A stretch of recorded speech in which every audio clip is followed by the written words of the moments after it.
Good morning, guys. Just on the way to the office this morning, and I wanted to talk about The Man in the High Castle. Have you seen this?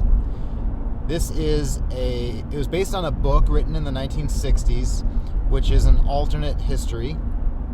So it was a book originally, and then it was made into a 10-part TV show. I hesitate to call it a TV show, but it was made by Amazon in a really high production quality. Great production. I was really impressed. But I'm going to talk about a lot of spoilers. So if you haven't watched it and you want to watch it, you might not want to watch this video. Okay, ready? So, I have a love-hate relationship with this show. I don't watch a lot of TV. I don't watch any serials, any dramas, anything like that. But this is a show that caught my eye because of the topic.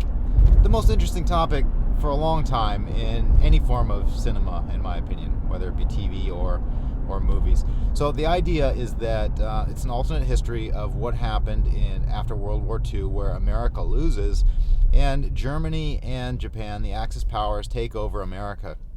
Japan takes over the West Coast, and they call it the Pacific States, and then the Germans take over much of the rest of the country, leaving a small strip in the middle, which is the neutral zone, which no one really cares about. So it's Germany and Japan controlling America. And I tell you, the thing I loved the most about this series is the world that they created. It was so fascinating to think that, this could have happened.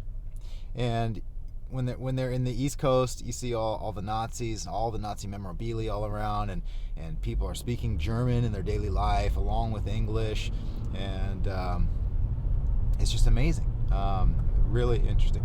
On the West Coast, you see all the people speaking Japanese in their daily lives, using yen as currency. I just can't say enough about what a good job the directors did of creating this believable world. You see signs in Japanese. One of the main characters actually practices Aikido in her daily life, and it's just fascinating to see the German and the Japanese aspects integrated into American life. So they did a great job at that. The characters were all strong, in my opinion. Production all the way around blew me away. Now, a big theme of this show was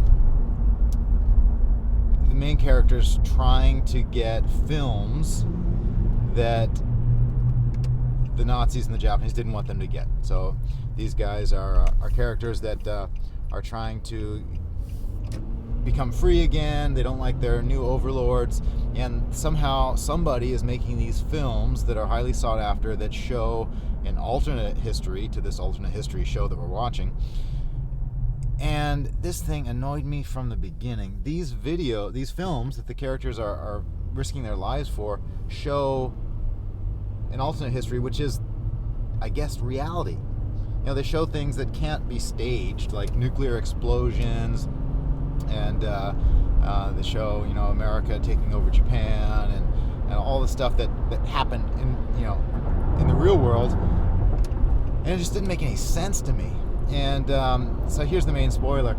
So at the very end of the 10th episode, the final episode of the first season, you see one of the main Japanese characters holding an amulet from the main character, Juliana, and he closes his eyes, and when he opens his eyes, suddenly everything's changed back to reality, where America won, and he's a Japanese trapped in America, and everybody's happy, and I thought I was watching a serious drama based on an alternate reality, when in reality I was watching The Twilight Zone. And don't get me wrong, I love The Twilight Zone, but I just felt like I was sold one thing and given another, I really wish they wouldn't have gone down the sci-fi route. And maybe I'm wrong, maybe you have a different understanding of this, but it seems to me that everything that existed in those films that everybody was chasing after the whole show was reality, and they were living in a fake reality. I don't know. Are we talking about multiverses where there's different realities existing at the same time? I don't know. But, I felt almost like I did at the end of Lost. If you're a Lost fan, you know that show was another show with amazing production value, great characters, and at the end you're left like, really? This is how you're going to wrap this thing up? So, I don't know. I'm still trying to wrap my head around it. I'm still glad I watched it. I think, again, I'm repeating myself here, but the directors did a fantastic job. It's cool to see independent production companies like Amazon, who's actually a huge company, but these companies investing a lot of money in great cinema. Not just Amazon now, but Netflix is making some cool stuff. So there's so many sources for high quality media these days, and it's a cool thing for the consumer. So anyway, if you haven't watched it, if you have an interest in World War II, I think you'll enjoy the show. But just know you're watching a sci-fi show, but take it for what it's worth.